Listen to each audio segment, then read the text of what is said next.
Fala, seus mal diagramados, o Brasil do século XXI virou uma imensa feira do rolo ideológica. Ideologia para todos os gostos. Precisa cuidar da sua consciência de classe revolucionária e manter o shape. Temos o Bolchefitness. Não é transudão e não sabe se gosta mais de Nossa Senhora ou do Elon Musk.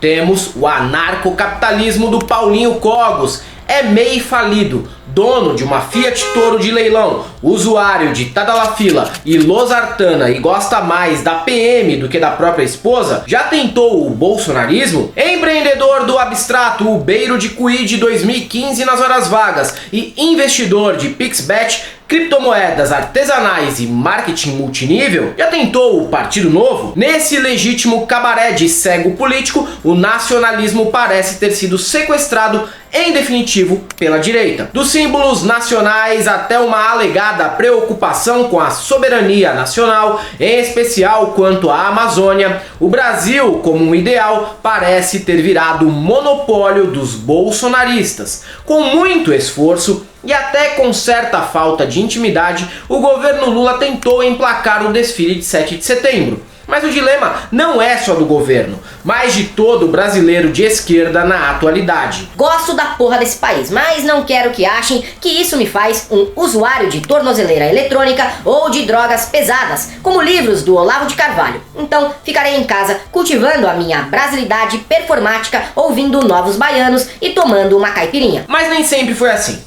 Poucas pessoas sabem, mas até o golpe de 1964 existia nas Forças Armadas uma importante militância de esquerda e nacionalista. Além disso, o sequestro do verde e amarelo pela direita não é invenção do Jair. Quem viveu os anos da ditadura lembra bem o que era a patriotada típica da propaganda dos milicos. Mas o que temos visto nos últimos anos é uma tentativa de se buscar um nacionalismo que não se vincule nem ao petismo oficial, nem ao ufanismo tosqueira da extrema-direita, o que poderia ser até uma boa ideia caso não estivesse servindo como cavalo de Troia para a infiltração das ideias de Alexander Dugin no Brasil, o que pode trazer para o país problemas iguais ou até maiores aos que Olavo de Cadáver trouxe. Mas afinal, do que se trata a quarta teoria política de Alexander Dugin? Para o autor russo, a modernidade conheceu três grandes teorias políticas: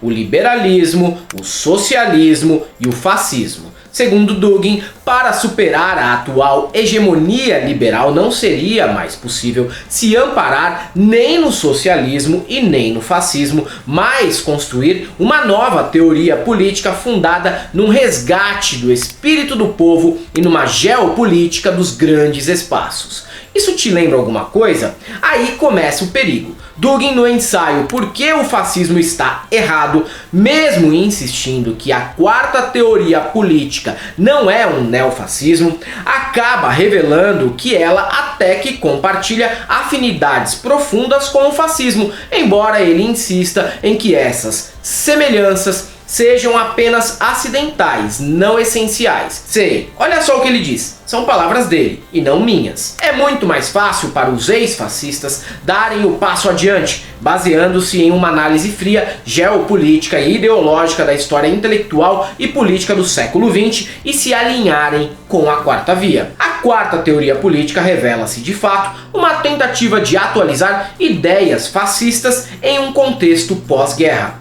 Já que não vai pegar bem fazer cosplay de facho abertamente, a quarta teoria política se propõe a ser uma harmonização facial estilo Estênio Garcia. O que era feio agora se apresenta diferente, porém ainda está feio. No mesmo texto, Dugin afirma abertamente que quando os liberais forem derrotados, a próxima etapa será liquidar o marxismo materialista. Em outras palavras, quando a oligarquia mundial repousar sobre suas ruínas, precisaremos acertar as contas com os vermelhos. Quando não houver mais liberais nem oligarquia global, não haverá mais marxistas com os seus materialismos estúpidos e seus determinismos mecanicistas, com seu proletariado imaginário, ou pior, com suas multidões, com seu igualitarismo incondicional, com seus intelectuais pervertidos mentalmente e com a sua arte degenerada. E acredite, hoje temos alas de partidos de esquerda e portais ditos progressistas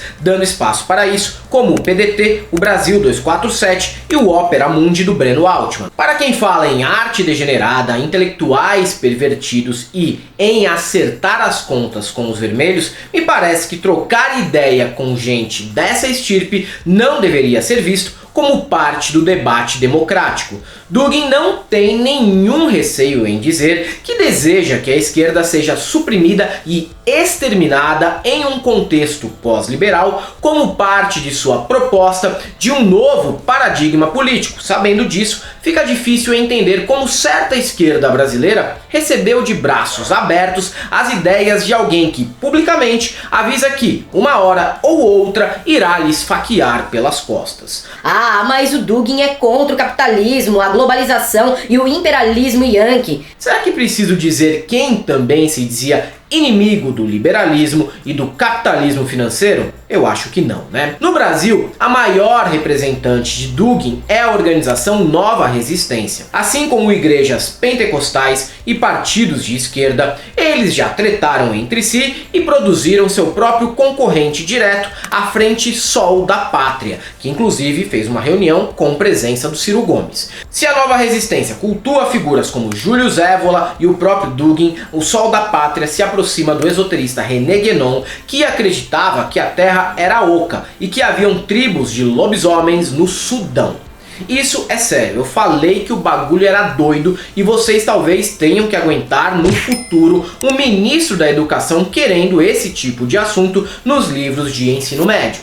Não bastando as polêmicas envolvendo o PDT e que chegaram até o Roda Viva, agora temos representantes da Nova Resistência em sites como o Brasil 247. O que, em realidade, não deveria nos causar surpresa, na medida que uma das estrelas do canal, Pepe Escobar, é amigo pessoal de Dugin. Detalhe: esse parça do Alexander Dugin, por anos era motivo de chacota no jornalismo musical brasileiro, de onde o Beze e eu também viemos, porque na década de 80 era um notório plagiador de revistas gringas e agora parece querer ser o sumo pontífice do doidismo de bairro geopolítico e sem ser calvo, como o professor Rock. Por mais que o capitalismo seja um problema global, isso não significa que a questão nacional e o nacionalismo deixaram de ser questões importantes. A guerra na Ucrânia e o próprio patriotismo submisso provam que é necessário que a esquerda entre de vez na disputa pelo nacionalismo. Contudo, o desafio que se impõe é o seguinte: como fazer isso sem recair em fascismo que fez bichectomia ou em pataquada de patriotário? Outra consequência desse nosso vácuo quanto ao nacionalismo é que ele acaba favorecendo os movimentos separatistas no nosso país. Agora, na boa, vocês acham mesmo que um Brasil balcanizado em República do Planeta Atlântida, Federação Locomotiva do Brasil, Nação Soteropolitana, Estados Unidos do Vila Mix, Confederação Pernambucana Ocidental, Império Amazônico e República do Tecnobrega duraria quanto tempo ao assédio norte-americano? No mínimo, em 10 anos teríamos umas 20 bases americanas em todo o nosso território, contando por baixo. Por fim, a quarta teoria investe muito no combate ao identitarismo. No fim das contas, abaixo do ímpeto nacionalista dessa galera, existem camadas e mais camadas de preconceitos que nós já vimos na extrema-direita. Segundo a regra do nem sempre, mas sempre, o ataque inflamado contra as pautas identitárias na política nacional não passa de racismo e homofobia com pedigree de análise geopolítica.